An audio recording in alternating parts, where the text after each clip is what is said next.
The divorce changed everything.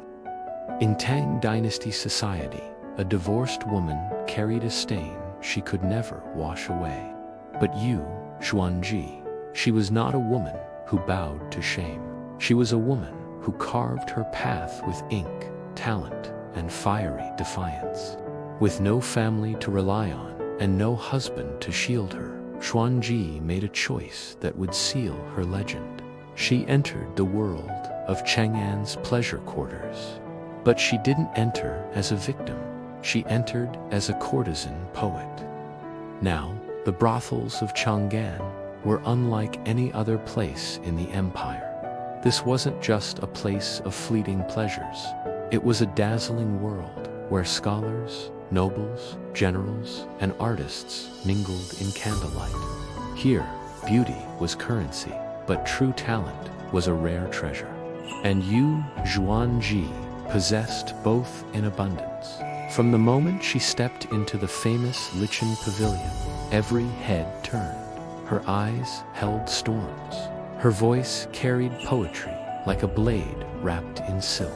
She didn't flatter or pretend. Instead, she recited verses that made seasoned scholars blush and generals sit in stunned silence. She was a force of nature. Soon, her name spread through the city like wildfire. Whispers followed her everywhere. The poetess who loves with fire and speaks with thunder. A courtesan who writes with the grace of a master and argues like a scholar, dangerous, brilliant, unforgettable. Men came to the Lichun Pavilion expecting to admire her beauty, but they left in awe and perhaps a little fear of the sharpness of her mind. She wasn't just a pretty face. She was an intellectual equal, and in that era, that was a dangerous thing for a woman to be. And as we know, fame is a double-edged sword. Her boldness attracted appreciation, but it also stirred jealousy and trouble in equal measure.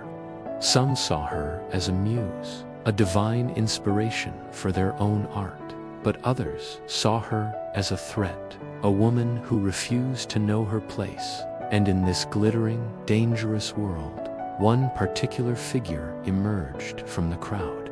His name was Chen Yun, a young scholar apprenticed to a powerful minister. At first, his admiration was pure. He adored Yu Xuan Ji's poetry. He would spend night after night listening to her verses, his eyes fixed on her, watching her face light up as she debated philosophy or recited her latest work.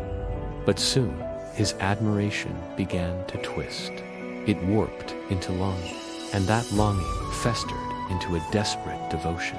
And slowly, devotion curdled into something much darker, something possessive. Xuan Ji was no fool. She saw the signs. She noticed the way his gaze lingered too long, the intensity in his voice when he spoke to her. She carefully kept her distance. She reminded him, gently but firmly, that a courtesan's affection could not be owned, that her heart and her mind were her own. But Chen Yun refused to listen. He was deaf to her words, blinded by his own obsession. He believed her heart was a prize to be won, not a kingdom to be respected. One night, as lanterns flickered and the faint sound of flutes drifted through the Lichun Pavilion, he cornered her in a secluded garden. "Why?" he pleaded, his voice tight with desperation. "Why do you treat me like a stranger? Why do you never look at me the way you look at your poetry?" And Xuan Ji, ever calm and clear-minded, looked him straight in the eye. Her answer was as beautiful and as cutting as her poems. She said, "Because poetry is eternal, but you, Chen Yun, you want to possess what was never yours to own." Her rejection shattered him. It was a wound to his pride, a final denial he couldn't bear. In that moment, in the quiet of the moonlit garden, a dangerous obsession was born, one that would follow Yu Xuan Ji into the darkest chapter of her life. But for now, she remained untouched, the brightest star in Chang'an's night sky, a woman unafraid to defy the world, a poet whose words echoed through the capital. Little did she know, the world was preparing to strike back with a vengeance. The story is far from over. Thank you for watching. If you're captivated by Yu Xuan Ji's story, make sure to subscribe and hit the notification bell so you don't miss the next and most tragic part of her tale.